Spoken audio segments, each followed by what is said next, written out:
Okay, we're now going to work the second half of our example problem involving a control volume moving at constant velocity.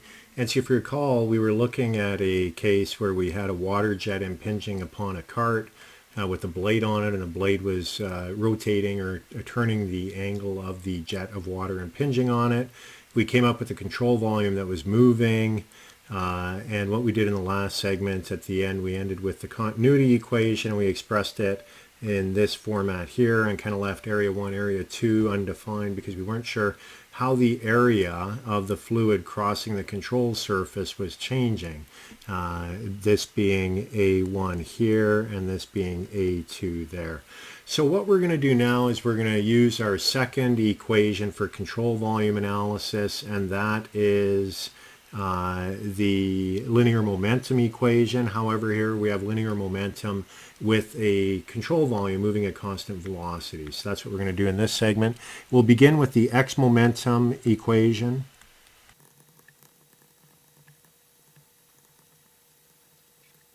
Okay, so we have that for the x momentum equation. A couple of things we can note right off the beginning. First of all, we were told to neglect body forces, so that goes away. And we were also told that the flow was steady, and consequently that term goes away.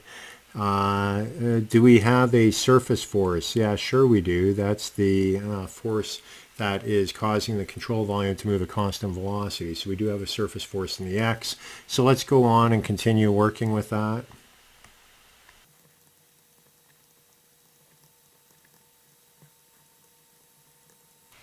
Okay, so that's what we get applying linear momentum.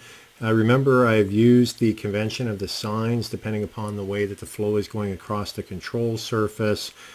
For control surface 1, we have the area vector this way, the velocity that way, so we have a negative. For control surface 2, we have the area in that direction and the velocity, so it's a positive.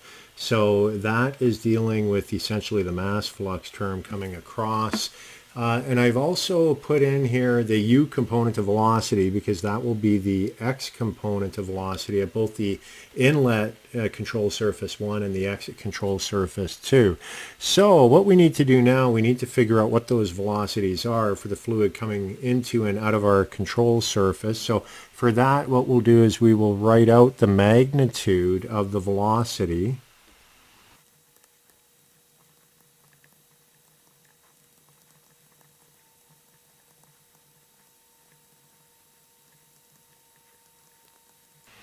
Okay, so when we go through this, what we find is that the magnitude of the velocity on the inlet and on the exit control surface is v minus u. The significance of that, if you recall back to the end of the last segment, we were dealing with continuity and we came up with this expression here. So if we plug those values into this expression, what we find is A1 is equal to A2. So the surface area 1 is equal to surface area 2 for our control surfaces. So we can then write A1 equals A2 from continuity. And we will use that again as we move on through the analysis. So let's come back to this equation for the reaction force.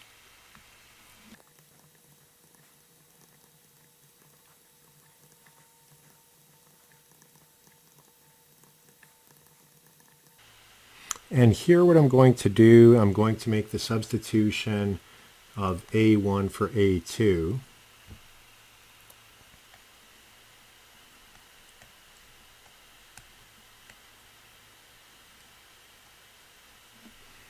And so we get that for a reaction force in the x direction. We can now plug in values and solve for it.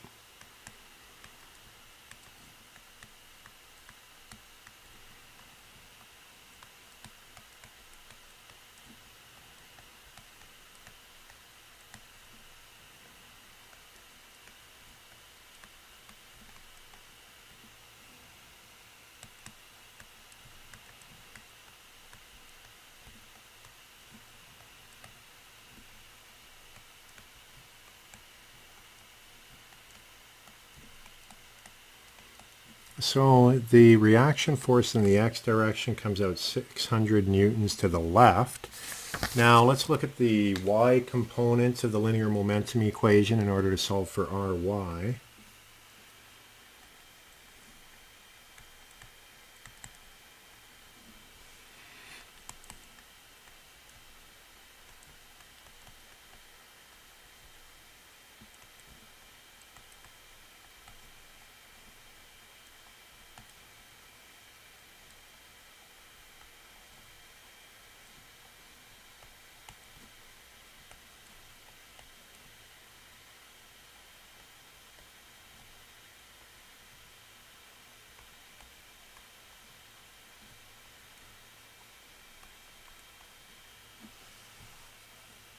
Now with this, again, steady flow, neglect body forces.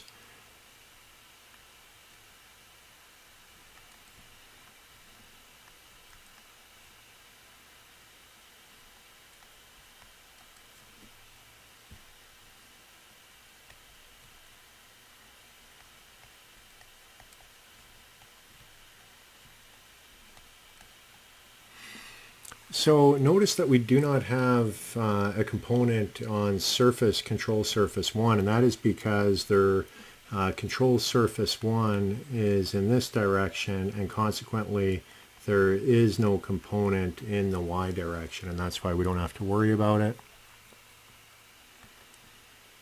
So we can plug in the values that we computed earlier.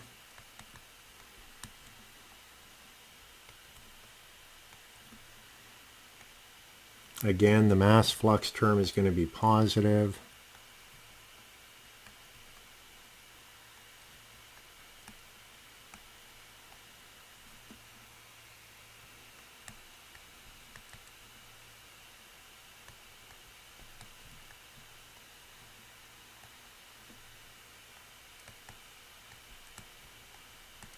And that could be either A2 or A1. They're interchangeable.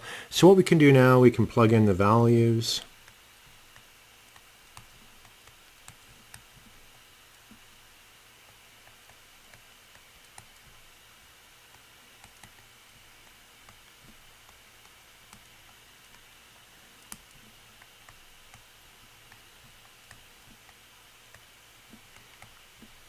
And we get 1039 newtons in the vertical direction.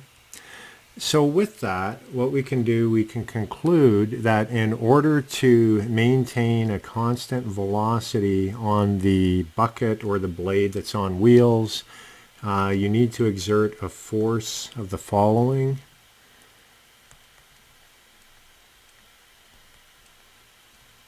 And this is in newtons. So when you exert that kind of a force onto your bucket, where we had the problem that we had this coming, this was our blade, and then we had this, and it was on wheels, and it was moving, and the jet was going up in that way. You need to put a force that you can see. It's actually a force that is going, let's see, we have a component that is in the x direction, but it's going in this direction, so like that. And then we have a positive for the y, so it's like that. So kind of a force in this direction, I guess. That's kind of a crude way of doing it.